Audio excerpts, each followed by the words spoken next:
Assalamualaikum warahmatullahi wabarakatuh. Halo semuanya, selamat pagi. Kenalin, saya Dinda Putri dari kelas AB 4810. Nah, pada kesempatan kali ini saya bakal bahas topik yang lumayan relevan bagi kita semua, yaitu cara ngatasin rasa gugup saat presentasi.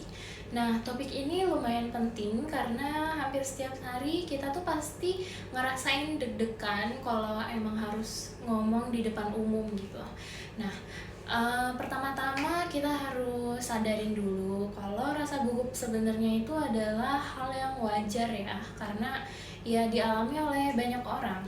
Nggak cuma mahasiswa kayak kita, tapi juga pembicara profesional sekalipun pasti pernah ngerasain hal itu. Nah, kenapa sih bisa kayak gitu? Biasanya tuh karena rasa gugup tuh muncul sebagai respon alami tubuh kita ketika menghadapi situasi yang dianggap membingungkan lah.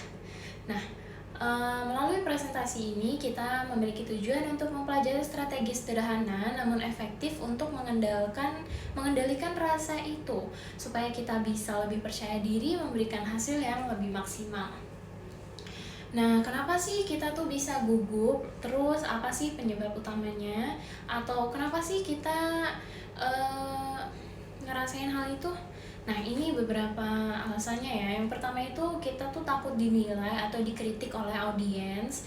Nah, yang kedua itu mungkin ada dari kurang persiapan atau kita juga belum paham betul sama materi kita. Ketiga juga mungkin karena kita tuh nggak terbiasa tampil di depan umum.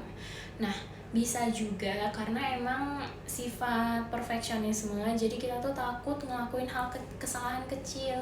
Terus yang terakhir, kita itu bisa juga karena seringkali kita tuh overthinking terhadap hal-hal yang belum terjadi.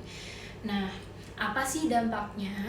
Kalau rasa gugup itu tidak dikelola, apa sih dampaknya? Nah, saat gugup, tubuh kita itu memberikan respon yang membuat kita jadi sulit fokus, seperti suara kita bergetar, bicaranya terlalu cepat, ataupun kehilangan arah pembicaraan. Selain itu, tangan juga bisa berkeringat, tubuh menjadi kaku, juga bisa ngeblank gitu tiba-tiba. Semua itu pasti sangat berpengaruh terhadap presentasi kita ya. Nah, kemudian persiapan yang sebenarnya harus kita lakuin itu buat ngatasin rasa gugup kita itu adalah hal yang penting sih. Jadi emang kita tuh harus nyiapin persiapannya tuh emang harus matang ya. Yang pertama, kita itu harus kuasain materi kita dengan baik. Kita bisa bikin struktur presentasi dulu supaya lebih terstruktur gitu, jadi kita nggak bingung. Nah, kita juga bisa ngelakuin latihan minimal 3 atau 5 kali buat biar kita tuh lebih terbiasa. Kemudian kita juga bisa ngasih visual pendukung seperti presentasi slide PPT gitu. Terus tips dari aku mungkin kita bisa rekam diri kita sendiri seperti yang sedang saya lakukan ini. Nah, kenapa sih udah persiapan tapi kita tetap gugup? Nah, ini ada tekniknya. Biasanya itu sebelum presentasi kita bisa coba teknik pernapasan sederhana menggunakan metode 478. Nah, kita juga bisa ngelakuin stretching atau peregangan ringan agar tubuh kita tuh lebih rileks. Berlatih di depan cermin juga ya biar kita tuh lebih percaya diri lah sebelum kita memang tampil di depan orang itu. Nah, untuk cara supaya kita tuh memiliki mindset yang tepat gitu ya. Berbicara soal ini tuh penting banget sih menurut aku, karena kita bisa nanamin pola pikir bahwa audiens itu sebenarnya ingin kita tuh berhasil, bukan untuk menghakimi kita. Jadi ya kesalahan kecil itu normal lah, nggak bakal ngerusak presentasi keseluruhan kita. Jadi kita tuh harus fokus aja ke pesan yang bakal kita sampein, bukan malah takut atas penilaian orang.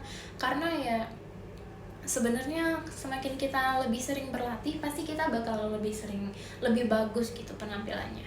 Nah, untuk kesimpulan dari materi saya hari ini adalah gugup itu presentasi yang normal dan dialami oleh semua orang ya. Tapi dengan persiapan yang matang, juga teknik pernapasan yang baik, pelatihan yang konsisten, dan juga pola pikir yang tepat, rasa gugup itu bisa banget kita kendaliin. Nah, kita juga harus ingat bahwa presentasi yang efektif bukan menjadi sempurna, tapi kita bisa menyampaikan dengan baik apa yang ingin kita sampaikan dari materi kita, dan juga kita bisa memastikan bahwa pendengar kita tuh ngerti gitu apa yang sama apa yang kita sampaikan. Nah, saya rasa sekian presentasi dari saya. Mohon maaf bila ada kesalahan, karena ya sesuai dengan materi saya tadi bahwa kesalahan saat presentasi itu sangatlah wajar ya. Menurut saya cukup sampai di sini saja. Terima kasih sudah mau mendengarkan presentasi saya. Sampai ketemu kembali. Bye bye.